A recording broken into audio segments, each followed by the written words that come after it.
Hello. I would say that this TED Talk challenged me emotionally, especially at the beginning when the speaker was talking about, having a patient and telling the patient, we have this cure, this medicine that will save your life. It's a pill you take once a day for a few weeks, and like you'll be cured completely. And the patient going, well, I want that. That'll save my life. And the doctor going, well, that's really expensive. You like it'll be hard to afford, and you're just not sick enough to receive that care yet. And so kind of when he brought that up, it kind of opened my eyes to like there's people out there and there's life-saving medications that people just don't have access to because they're not considered sick enough. And he mentioned hepatitis C and like not being able to receive care until you're showing symptoms. And what if you could receive care before you show symptoms? And just kind of cut out you showing symptoms at all, possibly. And so that was kind of emotional for me to think about, especially in terms of just, knowing people who have gotten sick and knowing people who couldn't afford their medication or, weren't at that stage in their, sickness cycle.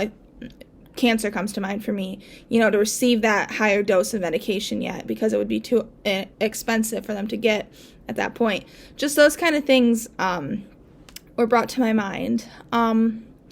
So the topic raised some, or caught my attention, especially when he mentioned just for like hepatitis C, it could possibly have $1 billion in savings.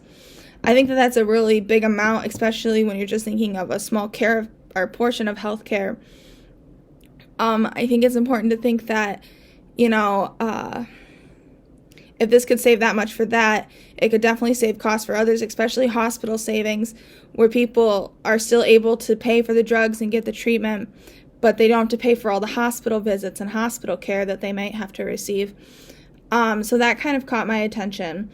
And also just the name of it in general, the Netflix model. I think that that's something that a lot of people, when they hear it, they know what Netflix is. They can kind of understand the concept of, you get all this stuff now, but you pay for it over the years, and so you're paying for what you're getting, but it just makes it easier on you so you don't have to go out and buy everything at once. So I think that the term Netflix model kind of helps some people understand more of what he's trying to go for. So I wouldn't say that this TED Talk conflicted with any beliefs that I had previously held. It more just informed me on healthcare prices right now and what people are going through. And it was more just informative, I would say. And I think it's a really cool idea to, instead of the price for patient model, which is what we're doing right now, which is just not working, obviously, for a lot of people. I guess if I would have to say if this left me with any questions, it would be, I know he talked about hepatitis C and a couple other diseases, but I would want to know how this would work for someone like, let's say, with cancer, how this could be applied to that kind of patient. I also was kind of left questioning how this would work with insurance, because we know insurance is a big part of healthcare providing. And I don't think he mentioned in the video, but I would just want to know how this would play into with insurers. Like, would insurers go for this? Would this be something that they would be interested in? Or would this be something that insurers were against and would fight against because it would either make things harder or raise costs for them? So that kind of left me with that question. And then how do the issues or ideas addressed in the TED Talk mesh with your past experiences or readings?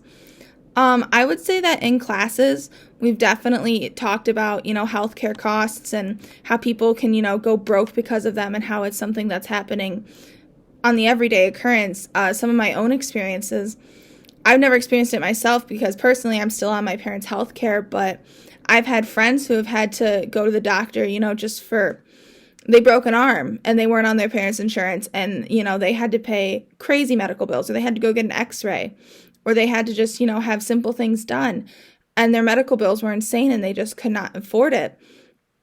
I know people who have had cancer and their medical bills have just gone through the roof, and they have to make those tough decisions. Do I pay for my treatment? Do I pay my electricity heat bill?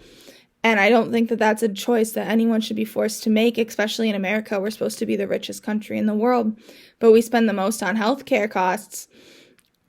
and we still receive the least quality of care. And I think that that's something that really needs to be addressed in America. And that kind of ties into other classes as well that we've talked about. The United States has all of this money and all these resources, yet people are still going broke paying for medical bills. So this TED Talk kind of got me thinking about that and how that applies to just the overall U.S. healthcare system in general.